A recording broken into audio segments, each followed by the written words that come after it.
Now, women, especially in rural Ghana, have traditionally been involved in gathering and producing food, collecting water and sourcing fuel for heating and cooking. Unfortunately, climate change is making the performance of these tasks difficult.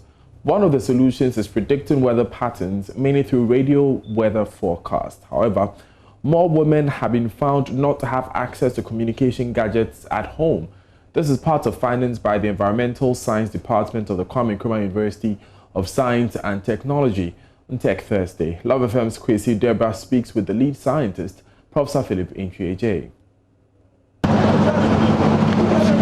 The study, conducted in the Upper East region of Ghana, sought to assess mainstreaming information services for resilient agricultural systems. And according to oodles of research findings, women are disproportionately impacted by climate change. So the researchers try to find out how gender impacts access to climate information. And you know what they found?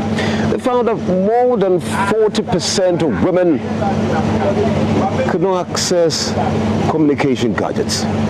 And this is linked to the ownership of communication gadgets, including radios, televisions, and the rest.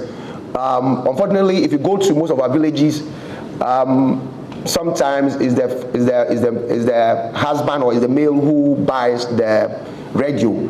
Even in the cases where women have purchased these radios, who controls the radio is the male who still controls the radio.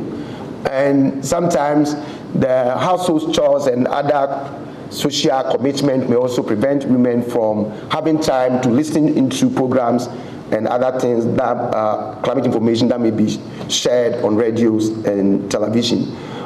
There's evidence to suggest that indeed women are more impacted by climate change. This is what we call differentiated impacts of climate change on the various gender groups or various socioeconomic groups. Women by their nature lack access to and control over productive and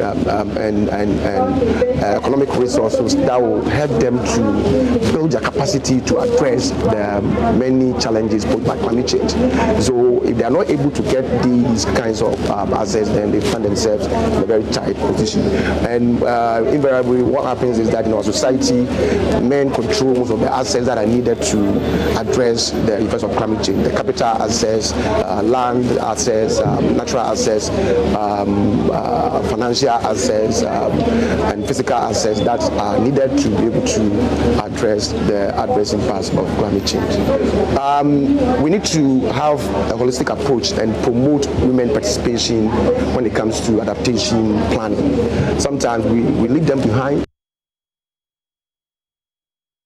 You're live on JoyNews today. Coming up in business, government insists adequate structures are in place to check budget overruns for the first quarter of next year. Daryl has the latest after this.